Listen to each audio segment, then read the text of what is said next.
Hello, and thanks for tuning into Taste Radio, the #1 podcast for anyone building a business in food or beverage. I'm Ray Latif, the editor and producer of Taste Radio, and I'm with my co-hosts for this episode, John Craven, Jacqui Brugliera, and Mike Schneider. I want to tease some of the products that we're going to be talking about in this episode, and not necessarily products that we're going to be eating or snacking on or drinking, just products that we'll be talking about, brands that we'll be talking about, including Funyuns. Weird, right? Yeah, I thought you were going to say a product that rhymes with bunion. No. Olipop, Poppi. Big surprise, right? Sechey, which is not a product, it's a brand, it's a bottle shop. Yeah. Boisson, also a bottle shop. Boisson. Wild Wonder, Key, and anybody else? Let's just say I have a plant-based beverage. Okay, plant-based beverage. I've got a surprise. Okay, Mike's got a surprise too. I think you're also talking about Pop-Tarts too. Right? We are talking about Pop-Tarts, yes. So tune in for all those. Mike and I decided to wear not the exact same outfit, but a very similar outfit today. I don't know how, it is 85 degrees outside in Boston. It's quite cooler here in the office. It's like 52. About 52. But even I'm not wearing a collared shirt underneath my BevNET hoodie. What is going on with that? I just wanted to match. I wanted us to wear the same uniform for a change. Yeah, but that's you got to be the only chance. Are you not sweating your neck off? This feels like you're gonna start. It's just a polo. I feel like you guys are gonna start talking about being made with real Egyptian cotton, 500 thread count. That would be if Adam merch were here. link in bio. Is that just like your sweatshirt that you have stashed in your office for when you get cold? I feel like I have one of those. It's basically my blanket. Yeah. Yeah. Actually, I saw John McKenna, who is our head of sales, wearing Adam Stern's fleece yesterday. Oh, yeah, he stole Stern's fleece. Yes, he said he wears it all the time. And you know it's Stern's fleece because he's had it for like 20 years. It's this hideous green fleece that has a patch of like a fried egg on it. It's very strange. Well, that is weird, yeah. Yeah. It's like grandma's curtains green. It's the kind of thing you would find in a thrift store. And even the kids who like loves thrifting today ain't buying that. They are not buying that. one, No. Not even for $1. This must not leave the office then. It must just be No, granny sweater for the office. Look, it's a little cold in here, you guys. I don't know what to tell you. Old building AC does what it does. So we have, jackets, fleeces. We do. Puffy coats. We do. Yeah. And snowmobile suits. I want to let people know, listeners know that if you're kind enough to leave a review for us on the Apple Podcast app, we'd be happy to send you some clothing as well. If you get 10 people to review, we'll give you a sweatshirt. Is it like you got to earn different levels? Kind of. Well, just request what you. We got T-shirts, we got hats, we don't have Taste Radio hats, and we don't have Taste Radio sweatshirts, but we have BevNet hats and Brewbound hats and Brewbound. We got hats, we got T-shirts, Get some Taste Radio hats. We got hoodies. We digress. But anyway, send your request. Review us on Apple Podcasts. I know some of you listeners have already done that this past week. Thank you so much for doing so. We really appreciate it. And 5-star reviews on top of it. I was expecting like a 3.5, but 5 stars across the board, which means they like us. They really, really like us. Or they're bots. Or they're bots. Thanks for bursting my bubble. No, I think that's just, we've got great listeners out there willing to give us good feedback. Thank you so much. They're so willing. And no, we really appreciate it. Thank you so much. If you haven't, it's very easy. Just go to Apple Podcasts on your phone. I don't think you can do it on your laptop. So that's kind of the weird part about leaving reviews. Anywho, I digress. Funyuns. I definitely mentioned Funyuns at the top of the show. People are going to be like, why the hell are you talking about Funyuns after a week in which you talked about Twinkies? Folks, this is not going to be a reoccurring theme that we're talking about junk food. GMOs, yes. Yeah, but loyal listeners of the show know that Jacqui is Funyun fan number 1. Yes. I know it's like very polarizing and some people hate them, but I feel like Funyuns were my childhood. It was like I was eating a vegetable. It was like my healthy snack. Oh, jeez. It's amazing you're alive, Jacqui. Yeah, I look at the ingredients and I see onion mentioned once. They have MSG in that thing? I'm not judging. I'm just curious. I hope so. I don't think so. But the reason I'm mentioning Funyuns this time around is because... how many bags of this do we have? Do 2. we each get a bag? Oh, okay. You get a bag. I don't want a bag. This isn't the Oprah show. Funyuns, as in they, have collaborated with a ramen brand, probably the most famous ramen brand, Maruchan. Is that how you pronounce it? Or Maruchan? Anyway, Maruchan, to create a hot and spicy chicken ramen flavored Funyuns. And it was so interesting because Jacqui, a couple weeks ago, brought to the table a ramen flavored popcorn that I believe is a much healthier ramen flavored snack food than this is. It is. But I felt like we had to try this. It is naturally and artificially flavored, for those who are wondering. Not surprised. Not surprised. This is a Pepsi product. More specifically, it's a Frito-Lay product, but everyone knows. Does have MSG, so we're good. It does have MSG, monosodium glutamate. I hope so. Yes. I mean, it wouldn't be authentic if it didn't. It also has yellow 6 lake, red 40 Ooh. lake, blue 1 lake. Why does it have blue? I never understood this. Like, You know, Ray, when you mix a little of two colors, you get a different color. oh I think yeah. you skipped that part in school, but I skipped a lot of school, and I'm still here. What color are they? I can't see from here. They are Like very.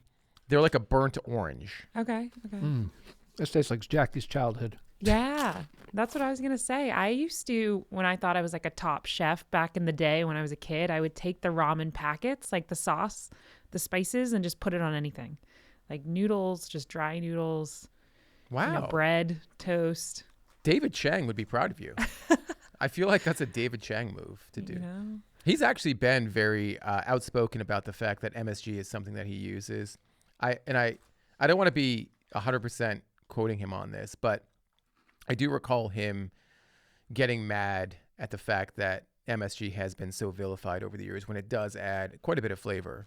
But back in the 80s, everyone said MSG, at least too much of it, would give you the C word. So If you use MSG to flavor, you're an MS genius. MS Genius. All right, I'm going to have a little bit of this. that would be a great sponsor for us. I mean, How are they? Ajinomoto, or however you pronounce it. They're just like a little, they're Funyuns with a little bit of little kick. Yeah, they're just kind of spicy. You would love them. Spicy. Yeah. I will save one bag and I'll bring it directly to you, Jacqui. Yes, because you're going to be here. I'm going to be in San Diego along with Mike and John. Me too. We are heading to Southern California on September 25th for another edition of the BevNet and Naturally San Diego meetup. Well, is it a Naturally San Diego meetup? Yes, Are we calling it that? Yeah, Yeah. cool. that's what it Okay. is. Yeah, Perfect. Yeah, Love it's the very Naturally San exciting. Diego. Naturally San Diego, one of the chapters of the Naturally Network, which supports entrepreneurs in CPG. And as we have in the past, we're going to get the community together. San Diego, LA, anywhere in Southern California, anywhere really in California. I think if you can make the trip, we'd I be mean, you happy could to always see just get on a plane like us. We could do that too. Yeah, hop a ride on Yeah, the I think BevNet you're jet. making the furthest trip, but I mean, we it's can make it a easier challenge. easier than LA traffic. Yes. Just saying. Yeah. But September 25th, 5 to 7 p.m., there will be food, there will be drink, there will be networking, and Maybe some content. maybe some content. What do we call that? Taste Radio on the road or something? Taste Radio Live. Well, I don't know if it's. No. It's not really Taste Radio Live It's not because we're Taste not Radio Live. recording a live episode. It's Fine. like Taste Radio on location. Taste Radio On the go. On the go.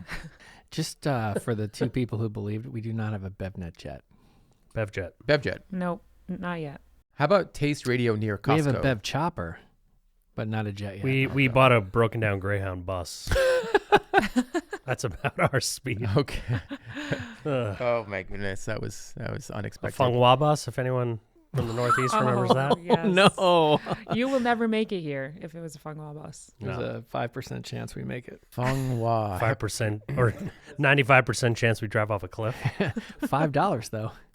That actually did. So Fung Wah was a low-cost bus that was based, I think, in Boston. They would go back and forth between Boston and New York, and it always 4 hours on the dot. And they would make a stop midway at like the local McDonald's or the McDonald's on 90, and they would always make it exactly on 4 hours because they would drive like 90 miles an Yeah. hour. You definitely would get passed by one There of was a those. cost of trauma to other drivers, but Yeah. yes, they'd make it in 4 They hours. did. They did crash at the exit of the town where I grew up, Auburn, Massachusetts, and I remember seeing in the news the bus on its side. It was terrible, actually. Oh, No one They're got always killed, in the thank God. news. No one got killed, but anyway, That got dark. it did get dark. Yes. So, by the way, more in the junk food realm. I promise we won't spend too much time on this, but I have to mention Pop-Tarts. You know, it was like 6 or 7 years ago that I went to a Pop-Tart pop-up in New York City, and they made all these different desserts and I think even like a frappe out of Pop-Tarts. And so recently in the news, Pop-Tarts has created a party-sized Pop-Tart. It's like, imagine, I don't know, like a huge... It's like a sheet cake. Humongous sheet cake, though, that you have to lift with your legs to get off the ground.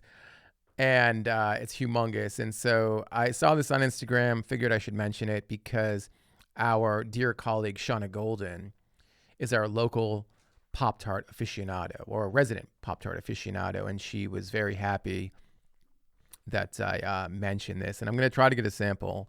Folks from Pop-Tart, if you're listening, I believe isn't it Kellogg's brand? Yep. Kellogg's brand. Have we hated on Kellogg's? I maybe I have. So You hate on everyone. You have a love-hate. with all these. I don't mean to hate on. If you're big Kellogg's. food, Ray's hated on you. Not true. I said these Funyuns were not bad. That's true. So anyway, Shauna replied that. Well, actually, I asked her, "Is this everything to you, or is this evil incarnate?" Everything. And so she replied, "It's everything in caps with 3 G's." That's how the Gen Z kids do it these days. Yeah. Yeah, I Yeah. would definitely want a Pop-Tart, cake for my birthday. Ooh. I feel like that's a great option now. The only thing, though, is toasting. How do you toast a sheet cake of a Pop-Tart? Oh my goodness! What an Open incredible flame. question. No, that's such a good Bonfire. question. I didn't realize. John's Pizza Oven. Uni pizza oven? I think maybe Deep fryer? I think maybe it's because they deliver it and it's already warmed up. I don't think you Oh can. my goodness, that would be next level. So confused. Yeah. Well, anyway, I'll include the link as to what this looks like and where you can perhaps purchase it. But that's a good question. Since Pop-Tarts have sprinkles, can we talk about a snack with a better for you ingredient panel? Did you see that? You see, We just saw sampling No, day? hold What on are for we a doing? second. Jacqui's Hold on birthday, for I a mean- second. I'm going to be out of the office the next couple of weeks. And did you see Mike's segue? That was a Ray Yes. segue right there. That was. Thanks. Very Ray. I appreciate good. it. Thank you. Oh, boy. We talked about Jacqui's birthday and sprinkles, so I'm like, oh, we've got sprinkles cupcake cups here with we've got 3 different flavors. We've got birthday cake, red velvet, and double chocolate. 80 calories, 70 to 80 calories each. Really nice ingredient panel on these, and super tasty. John, double chocolate. So I saw these at Expo West. Sprinkles teased these at the show, and I was like, I need to try these. I don't think they had samples at the time, but I posted it on Instagram, and this was one of the most liked posts that I put out there. People were like, oh, I need to try those. What do they taste like? I'm like, I'm sorry, they weren't tasting yet. And now we have them here in August. I got to tell you, these are fantastic. I had the red velvet, and I had a birthday cake. I mean, Do you know who's leading the charge on these? I do. You tell the audience, though. The former now Spudsy CEO, Ashley. Well, Rogers.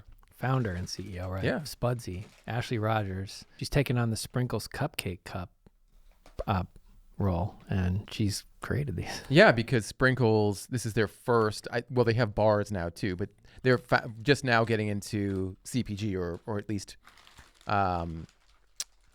packaged products like these. So it's exciting for Ashley. I'm wondering if she is still doing anything with Spudsy, or is I she? think we should catch up with her, Ray. We probably should. We should catch up with her. Yeah, we She's should. always a great guest. Yes, Pretty tasty. these are delicious though.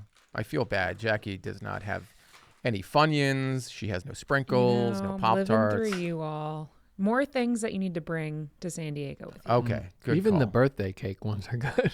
I hate birthday cake everything. Really? What? Oh my goodness. Birthday just- cake is like the best except for- flavor. Except for birthday cakes. I like birthday cakes, but not birthday cake flavored stuff generally.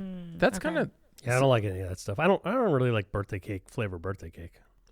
That's kind of surprising, honestly, because birthday cake is such a delicious flavor. I mean, it's vanilla with a little bit of extra sugar in it, if that makes any sense. And a weird tang.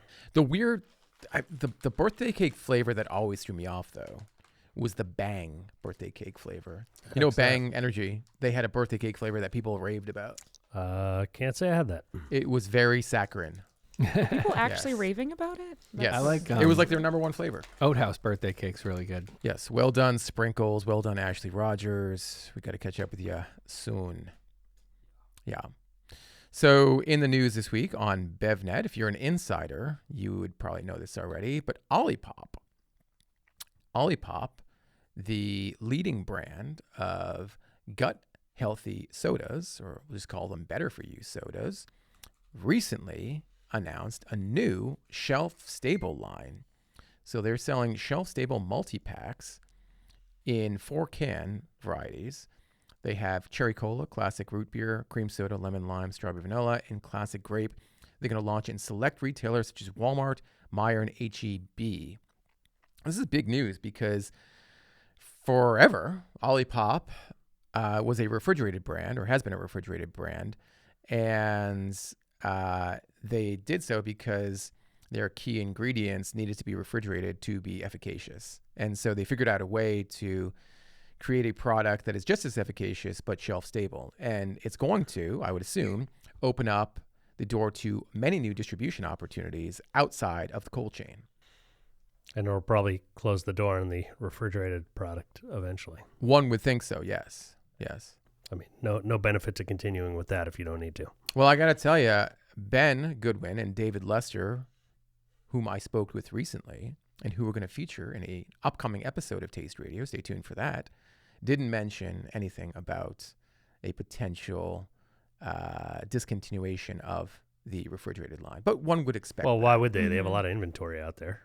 Nah, this is true. This is true. But this is a fantastic conversation, if I don't mind saying myself. Ben and David have built a company that is expected to generate $500 million in sales this year. No, not a billion, Mike. 500 million. 500 million as he raises his right pinky to his mouth. And they're profitable, which is incredible for a brand that is 6 years old and a beverage brand at that. That just doesn't happen very often. So very exciting stuff. We cover quite a bit from top to bottom. Tune in soon. Meanwhile, Olipop's chief rival, it was revealed this week, has spent, if you can believe this, $43 million on advertising from January to April of this year. $43 million in 4 months. Of course, now Jacqui pointed out earlier that, well, before we jumped on the mics, that a lot of that was spent on the Super Bowl ad. Super Bowl, yeah. Yeah. But that's still nuts. $43 million? They don't have a strategic partner. Where's this money coming from? 42 million was the Super Bowl. ad. Yeah, I was going to say a pretty small percentage of that was a Super Bowl ad in reality. Yeah, this is true. Yeah. Yeah. I mean, so this information came from a source called Media Radar. And Coca-Cola led the way in terms of non-alcoholic beverages from January to April. They spent, let's see, it looks like about $78 million. Red Bull spent $60 million. And then Poppi was next. Poppi was next with $43 million. After that, it was Gatorade and Dr. Pepper. But, I mean, talk about unheard of. I mean, I mentioned Olipop being unheard of with their sales at this stage of their development, but Poppi spending that much money is... Got to spend money to make money, Ray. That's... Welcome to the game of beverage. I mean, it's like, you know, that's one of the oldest lines out there, but you would know more than I do because you run a business. Well, you own a business. Well, we don't spend $43 million on advertising. Tell me about it, right, Jacqui? We have... We have kind of these garbage inferior things we'll call podcasts that promote our stuff. That's terrible. That's going to be cut. Joe, immediately cut that. Joe, keep that in. No, do not cut. Do not keep that in.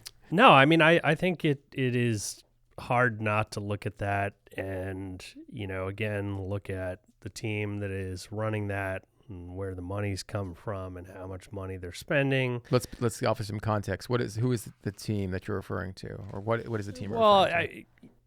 Again, you could just look at this. I don't want to name names, but you know, Poppi is backed by a private equity firm known as Kavu.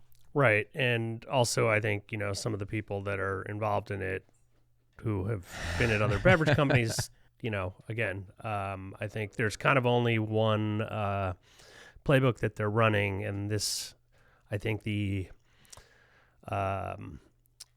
upping the spending is typically the later stage part of the playbook before the exit. So, Not in this case, though. well, we'll find out. I mean, are you expecting? I think we talked about this like the first. I mean, I've talked about this constantly. I sound like a broken record, but yeah, I mean, I would assume that there's probably, you know, at least the goal would be some sort of exit in the not so distant future. Not so distant future, obviously, being left up to each person to decide what that means. But For someone who is often quoted in mainstream media publications such as the New York Times and the Wall Street Journal, if, say, a journalist was to call you up and say, hey, or were to call you up and say, hey, John Craven, do you expect Poppi will be sold this year? What would you say? I feel like I've done that interview twice, most recently with Ad Age. There you And go. yeah, I think I would say yes. You would say yes. I would say yes. Okay.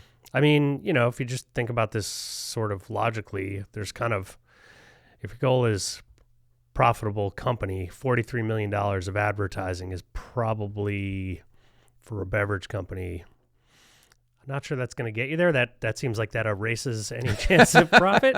So what does that do? I mean, that's going to hopefully move the needle on the top line sales, and moving the needle on the top line sales is, you know, and having a nice path that's accelerating, you know, is kind of a good story. And, you know, I think also already being fully shelf stable, which, you know, certainly that will help Olipop out as well, makes that something that slides into certain beverage systems pretty nicely. Well, you heard it here third, folks, because John has already said it twice. I said this like 100 times. but Poppi will be sold this year. Okay. Wait, no, that was a hypothetical, wasn't it? It was hypothetical. I said for the record, I said, If only we had a world-class interviewer who could ask him the question I said, instead of I think I posted suppose this. that I asked you this question. I think I posted this on Twitter, now the dumpster fire known as X, but I said 2024 or 2025 would be my, that seems like the fastest. it could Okay. be. Yeah. They should rebrand X to dumpster fire. That would be awesome. I think everyone calls it dumpster fire Yeah, nowadays, it's don't such they? a dumpster Yeah. fire. I don't know. I just, oh man, talk about And look, I mean, a fallen star there. Anyway, a I'm fallen sorry. star. No, Yeah. I mean, look, I'm not in any way, you know, hating on either of these brands, and all of this is just based on what I, you know, see and hear. But, you know, I think it really is incredible what both of those brands Absolutely. have built. And, you know, I've said this before too, but I think, you know, the CSD category has for a long time been a place that kind of hasn't had a lot of like excitement and innovation that's actually managed to gain traction. And these are like, you know, brands that have effectively changed the game. So, you know, they fully deserve to get rewarded for their efforts. So, you know, I'm not, if these companies continue on independently and Olipop's profitable and follows that path, great. If they choose to exit, you know, great. I mean, I think both are, you know, good things for the overall CPG industry to show that, you know, money invested in brands can build something of real massive value. And I think they're on the path to doing that. Yeah, I mean, it's amazing to me. I recorded an interview with Allison and Steven when they changed when they changed the brand essentially from Mother Beverage to Poppi, and that was in 2020. Mm-hmm. And I spoke with Ben and David from Olipop early in 2020. I think it was like a week before the pandemic hit.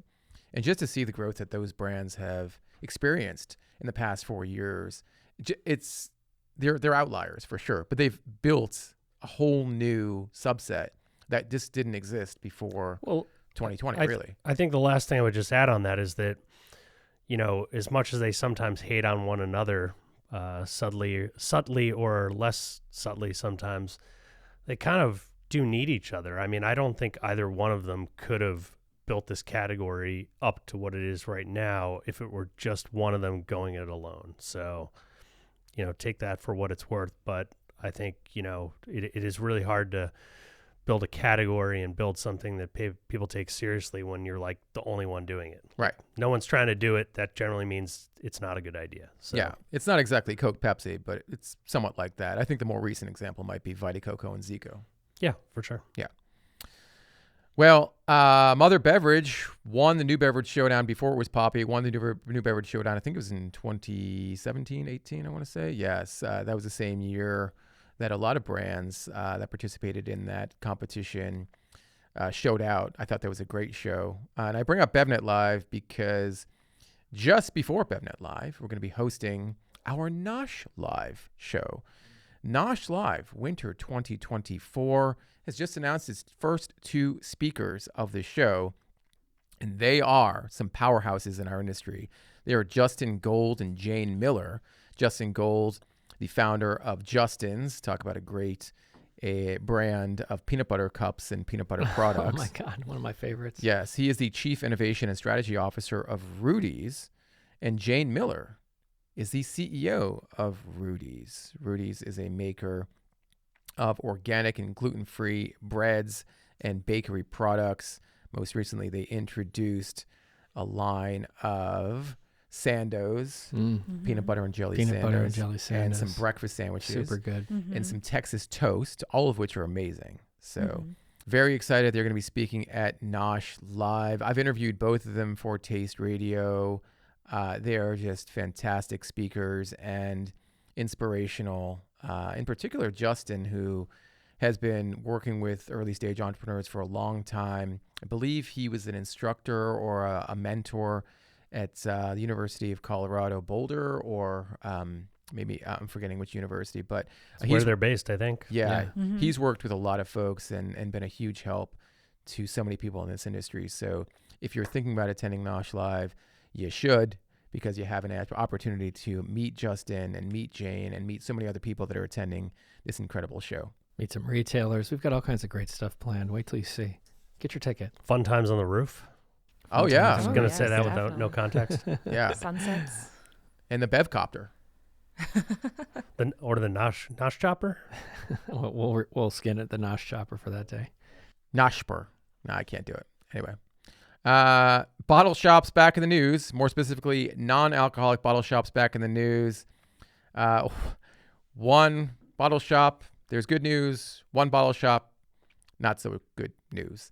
Sechey, Sechey, a non-alcoholic bottle shop that has curated a pretty amazing selection of products and brands, announced that they have picked up funding from private equity firm InvestBev funds adult beverages. And so it's interesting to see that company get into, or that firm get into the NA space.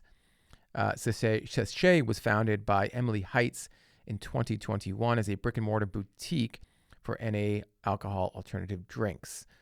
In January, Sechey partnered with Target to curate the retailer's NA alternative set in their stores, which includes Deux, Kinyer Forks, and Gia. So very exciting news on that front.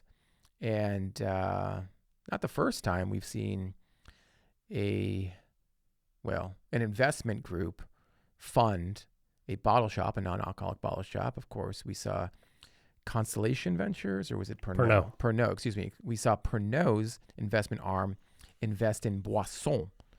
But Boisson has been having lots of problems. Our very own Farron Salnikar wrote an article last week about Boisson's problems. As we know, and as we've talked about, in early April, the company filed for bankruptcy. And as we've talked about, they've had a really hard time paying back the people that they owe, in particular small businesses, brands that they carried in their stores, who are just waiting for a check and have not received it. So Farron's article details quite a bit about the brands and the founders that are owed money and that are quite upset about this, even though Boisson seemingly trying to rewrite the ship. Yeah, I think it makes a little bit of sense. I think Sechey took a more targeted approach and only had, I think, one on-premise, like one retailer, and then went more of like the curation route, as well as also introduced their own line of wine, NA wine. So they have a product, they have these retail, partnerships where they're doing curation. They know the space, they know how to get into retail. Whereas Boisson was more of, they had a chain of retailers that they were trying to support with multiple brands. And they might have been a little bit early too to have multiple retailers already. So I don't know. I think it makes a little bit of sense, just with more targeted approach, but I guess we'll see how it shakes out. Yeah, I remember we did a buy or sell way back. Well, I guess it wasn't way back. And I just wondered about whether NA shops would really have a path forward. And I think we had sort of differing opinions on this. And I think I am excited that, an investment firm is betting on the future of this business, because there are a ton of new players and early stage entrepreneurs that are really interested in consumer demand, or at least meeting consumer demand for NA cocktails and spirits. But it seems like a tougher business, or at least a tougher road than was originally expected. I still think it's, certainly there's stores that will be able to successfully do this one-off, right location, right execution, cookie cuttering that into something that can go far and wide, I think is sort of the questionable part, as opposed to, as what we're seeing at sort of, I guess, a more macro level where NA options are being, more accepted into places where they sell alcohol. That's probably where it goes, or, into places that perhaps would sell alcohol because they're the place that people buy it. For example, like grocery stores in certain states. Mm-hmm. And NA products can sell there where alcohol can't, but we'll see. I think it's, and to your comment of our fridge here, I mean, a lot of times, what we see here and just, what you see as an industry person does give you a sense that something's really blowing up. But, a lot of times, like, supply will outpace demand on certain nascent categories. And this does seem like one that it's hard to not see that happening a little bit. Yeah. But, I think long term, this is for sure something that has a lot of potential. It's just how do we get there? TBD. Yeah. And to be clear, Boisson has tried to pivot, or they're in the process of pivoting from a brick and mortar retailer to one that's exclusively e-commerce and about wholesale and distribution. In any case, hoping for a positive outcome across the board, hoping that Boisson can resurrect what they had created in a different kind of way, and hope that they can pay the folks who are in their stores, or in at least being sold on their website. But remains to be seen, indeed. I don't think I've had many banana-infused cocktails of the NA or alcoholic variety, but we do have a banana-flavored, what would you call Wild Wonder? It's prebiotic and probiotic sparkling drink. There right? you go. Okay. So the prebiotic probiotic sparkling drink queen paired up with the banana queen, Nymphia Wind, who is the first East Asian winner of America's Top Drag Show, fashion icon, and now beverage inventor, invented this banana flavored sparkling bev, and it's really tasty. It is incredibly tasty. It's strange Yeah. how tasty this is. Very strong banana flavor. It's super strong banana flavor. The first ingredient is fresh brewed marigold. The ingredient panel is really good. It's mostly organic. It's not fully organic. There's like stars next to what's organic, but it's things filtered water, banana puree, What's filtered agave water? nectar, Jerusalem artichoke, lime juice, mango puree, banana cream, some chicory, vanilla extract, things like that. There's a couple more ingredients, but it's a really nice ingredient panel, and it tastes amazing. If you like banana. If you don't like banana, steer clear. If you don't like a banana, There also are more and more banana cocktails popping up with good old creme de banana. So you should maybe expand my horizons. try some new spots instead of chain restaurants for your cocktails. Right? What are you talking about? Come on, TGI Fridays is a legit establishment. Morton's? You know? I mean, the ad campaign for this is just as fabulous as Nymphia Wind too. I mean, there's just people in banana Speedos. It's a very striking ad campaign. It's really fun. Yeah, I mean, the aroma of banana is it's just very powerful. As soon as you open that can, it smells so good, and it's not Like I almost expect this to be almost smoothie-like because there's a banana cream flavor. Right. And It's more like banana cream soda. I think anytime you have banana, you just expect a more viscous kind of, Yeah. I don't know, mouthfeel. But no, this is fantastic. Wild Wonder always makes great products. I mean, well done. Rosa, for a long time, has been making this. Rosa Lee, amazing, the founder and CEO right, of Wild Wonder. This amazing sparkling drink. She's figured out what to call it, where to put it, and the branding is stunning as always. The super yellow can will really pop on the shelf. Cheers to Rosalie and Nymphia Wind on this new Wild Wonder. It's fantastic. Stunning. Absolutely stunning. It's wicked delicious, kid. From Banana Queens to plant-based agave spirits, but this is not. No, it's NA. It's an NA. It's a non-alcoholic. Yeah, so we've talked a lot about tequila. This is a non-alcoholic agave spirit called La Planta. That is not bad. Hmm. There's a little burn, just like a tiny bit. What's the burn? Don't know. Great question. But yeah, it's got a weird sort of burn to it. Yeah, it definitely tastes like a spirit. It's got I don't know. It's not a flavor that okay. It's a cousin of tequila. I'll say that. Yeah. It's not quite it's not. It's closer to tequila than to mezcal. It's from a company called Phil and Good. Yeah, I mean, I think this is well done. This is definitely one of the better like NA tequila wannabes. I think the look of it too kind of maybe would just blend in with a bunch of tequila bottles for better or worse. They just need a celebrity attached to it, obviously. La Planta. Well, they make it clear they're using agave. There's an agave plant above the logo. They're showing an agave field underneath the logo. I don't know where the burn comes from either. There's a bitterness to this that is not common to tequila or mezcal, but I think this is definitely something you could mix into a tequila-like cocktail and be pretty happy with. Yeah. It's got mushroom fiber extract in it and an ingredient that just says oak. Should I make a banana queen? Yeah. But yeah, this is pretty solid. Definitely would not throw this back. Yeah, it's good with banana too. This is good. I would not throw it back, and I think it would. It definitely has the sipping quality that you're looking for in any spirit. You're not going to guzzle this. No chance. It's like you wouldn't just the higher sugar mocktails you might chug. No way. You wouldn't sriracha this like you did the sriracha. No, I wouldn't sriracha that. I wouldn't sriracha this either. Is this more Gorilla? It's more Gorilla.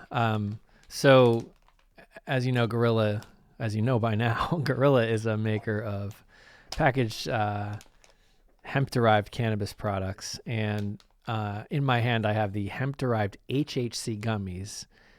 Because we're always interested in talking about new cannabinoids. HHC is semi-synthetic THC. It's supposed to give you less of a high, but that said, I got plenty high.